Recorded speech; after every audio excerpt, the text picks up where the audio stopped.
New at 6, here's a live look at Tulsa International Airport through the Fox 23 Skyview Network. After years of debate, the airport will not be renamed after longtime Oklahoma U.S. Senator Jim Inhofe. But a large and important part of the airport will be. Fox 23 weekend anchor Rick Marinon is live at TIA tonight to explain how the city of Tulsa plans to honor Inhofe without confusing travelers in the process. Rick. I cannot tell you how many times over the past few years there has been discussions with people here and in Washington, D.C. I've asked them the same question. Are you naming this airport after Jim Inhofe? And they said, at least on the Washington, D.C. end of it, they weren't going to force a federal mandate, or the federal government wasn't going to force it on the people of Tulsa. It was going to have to be a local decision, and now we have that answer.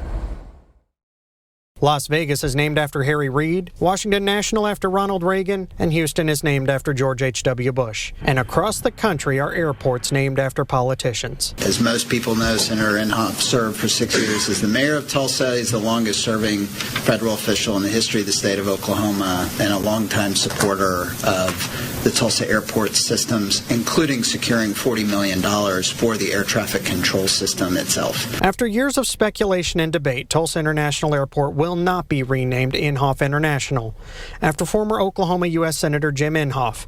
But a big part of it will be. Wednesday, Tulsa City Councilors began the process of approving the new control tower facility to be named after Inhofe.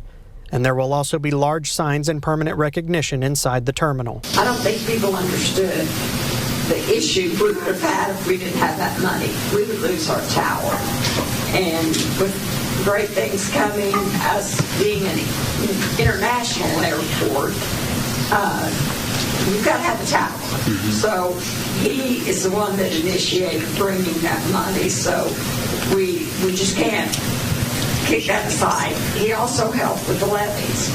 So to me, it's a no-brainer. There has always been concern that renaming TIA to Tulsa Inhofe International Airport could imply to some they're flying into the city of Inhofe, Oklahoma, a sister city to Tulsa that doesn't exist. But it's the new tower that will break ground next year that Inhofe helped earmark more than $40 million for, that will bear his name, and the public will know in many ways the contribution Inhofe, who still lives in Tulsa and is a pilot, advanced aviation for Tulsa and Green Country as a whole.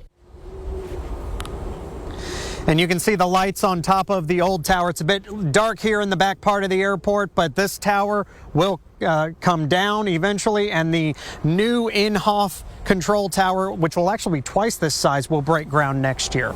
Live at TIA, covering news that matters, I'm Rick Marinon, Fox 23 News.